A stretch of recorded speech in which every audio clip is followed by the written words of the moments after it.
Hey guys, how's it going? EclipseNine here, gamer and creator of Symbol Art Theater.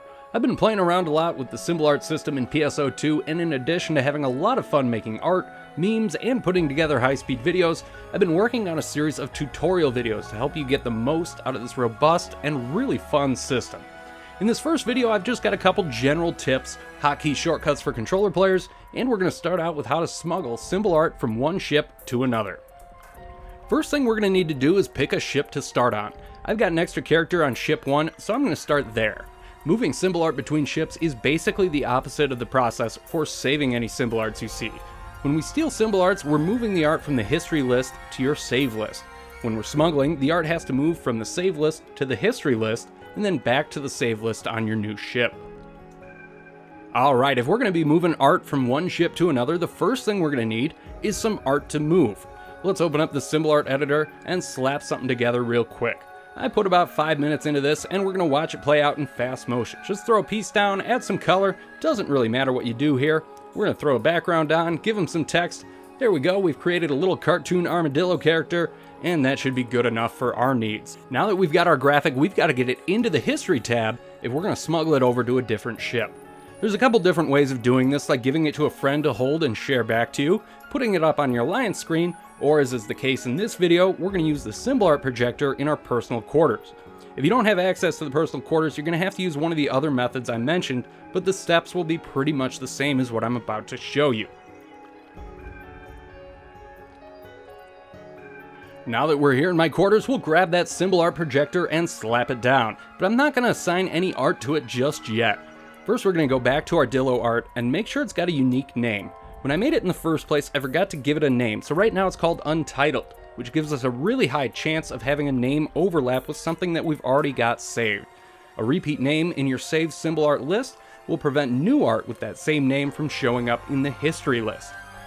Now that we've given our cartoon Dillo a unique name, we can go ahead and put it up on the symbol art projector. There we go, looking sharp, little buddy. Now that we have the art saved somewhere other than our saved art list, we can either delete it or rename the Dillo art we already have saved. In this case, I'm just going to rename it, give it a gibberish word, and there we go. Now, if we leave the personal quarters and load back in, the symbol art is still here up on the projector, but if we check our history tab, there it is. Now that the name doesn't match the Dillo art that's already saved in our save list, the Dillo art with the name Dillo is showing up in that first spot in our history tab. That's the goal here, which means we're now done here on ship 1 and we can jump over to another ship. In this case, I'm going to ship 2. So here we go, loading screen. Alright, here we are loaded in on ship 2. I'm going to open up my history list and sure enough, there it is. Cartoon Dillo with a bright green background and the same name we gave it before putting it up into the projector. I can now save it like any other symbol art in my history, leaving me free to edit the art or share it right here on ship 2. If you followed along, you should be able to collect symbol art from any ship and bring it back home with you for sharing and editing. If you'd like to try out some of what you've seen with any of the other art on my channel, all you need to do is pay a visit to the personal quarters of my ship 2 character, Sycretia. I always have the maximum of 4 symbol arts on display, and you'll be able to use the tricks I've shown you to take them with you to another ship. Now that everyone's an expert on moving and smuggling their symbol arts, let's go into some tips and tricks for making them. First tip I've got for you today should be an obvious one, but it still bears repeating.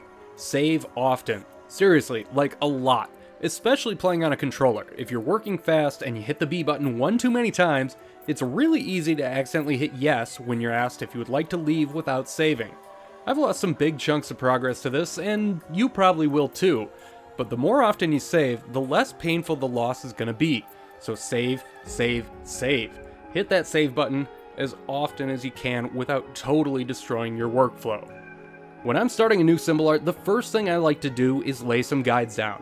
These guides will help immensely with spacing things out and getting the size right, helping you to avoid the common mistake of making your first feature way too large for the amount of space you have. If you start with a fresh square, it'll go right in the middle of the field. Max out its height, minimize the width, and you've got your vertical center line. Put down another, max out the width and minimize the height to create your horizontal center line. Depending on what you're making, you may want to split your guides into thirds instead of halves. For example, if you're planning to have text across the bottom of your image, having your workspace split into thirds ahead of time will make it easier to leave some space for the letters without covering up any interesting details. Just like any other digital graphics work, the undo button is going to be your best friend, and if you're playing on controller, you'll find it on the left bumper. The left and right bumper on the Xbox controller will allow you to step forwards and backwards through your actions. I don't know for sure how far back you can go, but it's not more than a couple dozen steps, so you won't be able to fix everything if you get way too deep into a bad idea. Use left bumper to step backwards, and as long as you don't make any changes while you're back there, you'll be able to use right bumper to step forward again, back to where you were. A lot of the hotkeys for the symbol art editor really aren't told to you in-game, but if you're familiar with the controls for navigating around the rest of the UI and hopping between panels, you'll probably figure out most of it pretty quick. If we move our reach from the bumpers down to the triggers, we find great hotkeys for hiding layers and bounding boxes. Hitting left trigger on a layer will hide it, and doing it again will make the layer visible. Once you've got a lot of layers piling up, hiding and displaying layers will help you quickly figure out where in your stack you're working with and exactly which piece you have highlighted. The right trigger is used to hide the bounding box. You know, those little blue dots around the perimeter of what you're looking at. Holding down the trigger will hide those dots, and they'll be visible as soon as you let go. This makes positioning small pieces into specific spots a lot easier by allowing you to see the shape you're manipulating instead of the box around it. Just like navigating the rest of the game's UI, the Y button will skip your cursor around the different fields available. This is super useful once your art has dozens and dozens of layers built up and you're sick of scrolling through every single one of them every time you want to save. Tapping Y while you have a layer highlighted will skip you to the top fields, allowing you to use those save or zoom buttons. Hitting the Y button a couple times more will skip you back through the fields back to the layer you were working on. Use this feature to save frequently without losing your place, or adjust your zoom levels to get a closer look at whatever you're working on at the moment. And finally, don't forget to zoom out often and get a good look at what the symbol art will look like at its usual display size. Figuring out which details to include and which ones to simplify is a trial and error process, and zooming out to check on things will help you avoid putting a bunch of work into details that'll just wind up blurry. On the Buff Mickey meme from the other day, I put quite a bit of detail into what wound up being a pretty small piece of the overall meme. The details do a lot of work to sell the facial expression, but it's difficult to make them out at smaller sizes. I did what I could to make everything fit, but if I'd zoomed out more often in the early stages, I might have decided to split the two images of Mickey into two separate images, and go into greater detail on each of them. I really hope you enjoyed the video, and I hope you'll find these tips useful as you dive into the daunting task of creating symbol art in PSO2. This is the first in a series of videos where I'll try and impart everything I've learned over dozens and dozens of hours of creating symbol art.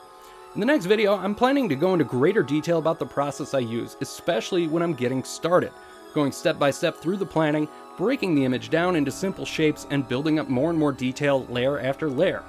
I'm hoping to have that video ready in a couple days, so if there's anything in particular you'd like me to cover, or some feedback as to how I could improve my videos, please let me know in the comments. If you've stuck with me this whole time, thank you very much, and I hope you enjoyed. I've got a lot of plans for the future and a lot more content in the works, so if you want to see more, please go ahead and subscribe. Until next time, thanks for watching, and happy hunting.